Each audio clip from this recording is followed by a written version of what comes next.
Emergency response, thermal runaway, readiness plan, it's extremely important, but it's extremely difficult. So what I mean by that is the actual plan, whatever response procedures that you come up with, it's not really something that you can just kind of pull off a shelf. So there's no three-page guide document that's going to fit for everybody and how to handle a thermal runaway, because the actual thermal runaway emergency and the thermal runaway issue is going to be totally different depending on what types of battery you have, what types of configurations they're in, how they're being stored, what type of energy density. So if you have 10 batteries at your facility, if all 10 of them are stored in a plastic bucket all in direct contact with one another, that's a lot worse than storing 10 batteries spaced 3 feet away on a shelf, right? So this is one of those things that it's extremely important if you are storing lithium batteries, using lithium batteries, transporting lithium batteries. It's extremely important that you have some type of readiness plan, but it's also important to understand that there's no silver bullet, there's no single solution that's going to tell you, all right, if you do it this way, everything's going to be safe, tidy, no worries. So when I'm working with my clients on readiness plans, you have to kind of think, where are the likely hazards and how do you mitigate those hazards? So we would start with, what types of batteries are you storing? Because there's going to be a big difference in emergency response if you're storing, little button cells, maybe little tiny button cells that don't pose that much hazard versus an entire electric vehicle battery. Because if you have, let's just say a small cell phone battery, if that battery goes to thermal runaway and there's nothing around it, it's not ideal, but oftentimes, you might have buckets you could drop it in, you might be able to just get water on it and kind of stifle that reaction. Or even if it goes to thermal runaway, oftentimes for a small battery like that, thermal runaway may only last, a few minutes. It kind of burns itself out, and it's not a good thing to happen, but it's not going to take a facility down. Whereas if you're doing emergency response for larger lithium battery packs, just think of like an electric vehicle pack. If you have an electric vehicle pack and that starts going to thermal runaway and catches on fire, there's a lot fewer options that you have for emergency response. It's not like you can go grab a couple glasses of water and throw it on the battery and everything's going to be fine. That's not the case. So often in those circumstances, the emergency response is extremely limited. And most of the time, I'm not telling you that this is what you have to do, but most of the time, in my experience, the emergency response plans on large format lithium batteries or a lot of lithium batteries stored in a small space where you have a lot of energy density, most often the emergency response procedure is remove any nearby combustibles that you can and then just evacuate.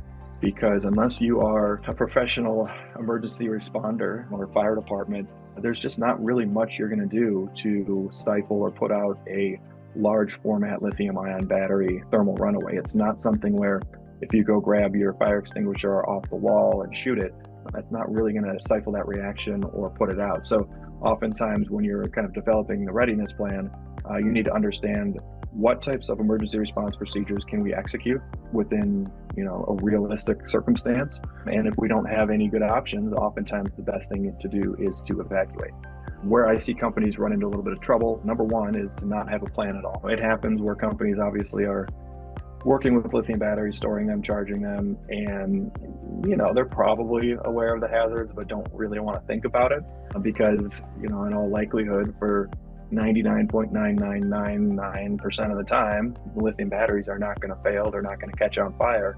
But the problem is, if you don't have a readiness plan in that 0.001 circumstance where there is a lithium battery fire, if your employees don't understand the hazards, that can be an extremely dangerous thing.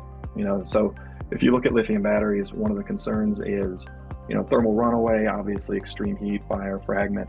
But one of the things that you'll notice is just very simply, most people, understandably, don't think about lithium batteries as hazardous or dangerous because, they're using a cell phone all day, a laptop, a power drill, they're driving an electric car. So they've never really seen the hazards of the battery. So if you are not implementing some type of readiness program where the employees understand what the hazards are, you can have a very, very scary incident where if you have a battery go to thermal runaway and your employees are going to try to fight the fire, trying to, stifle the reaction, they could be putting themselves in harm's way, which is something that we absolutely would not want. So that's number one failure that I see is companies don't have a plan. So when, the stuff hits the fan, everybody's confused, nobody knows what to do.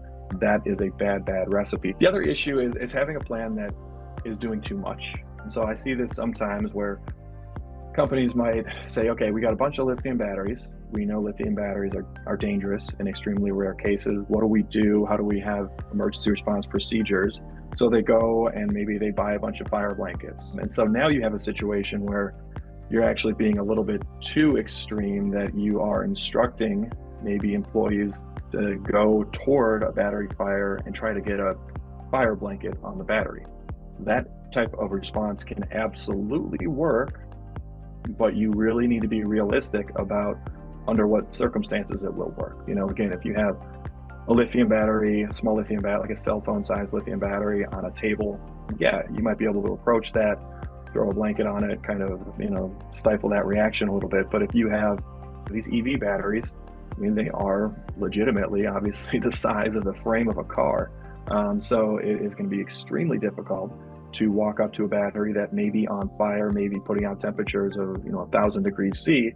How are you going to walk over to that battery and start messing around to get a fire blanket around the entirety of the battery? That's going to be very, very difficult to do, number one. And number two, you are going to be possibly putting employees in harm's way to kind of go through that futile effort of extinguishing a lithium battery fire. So the two concerns that I would have is, again, not having a plan, so then everybody's scrambling and saying, what the hell is going on here?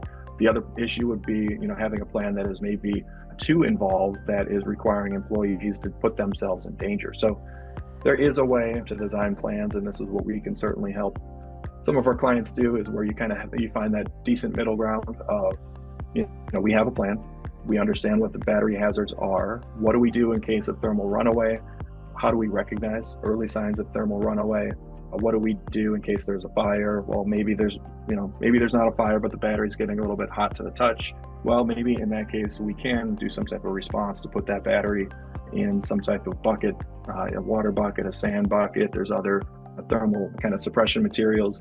So you kind of go through those stages and say, okay, well, if we have a battery that is, undergoing a thermal event that's, pushing out smoke, catching on fire, we're going to remove nearby combustibles and evacuate the area. Whereas for initial stages, maybe we can get it early, maybe we can get it out of the facility or in some type of containment.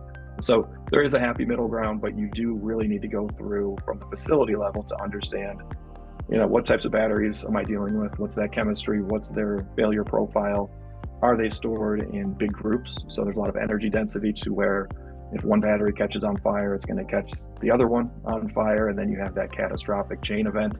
So it really comes down to facility by facility doing the work to understand all of the hazards that you're encountering and then designing a program around it. So if you are developing these types of readiness plans, yeah, there's universal things that need to be in there. I suppose the first place to start would be to have some type of risk assessment. So just documenting, here's the types of batteries that we're dealing with.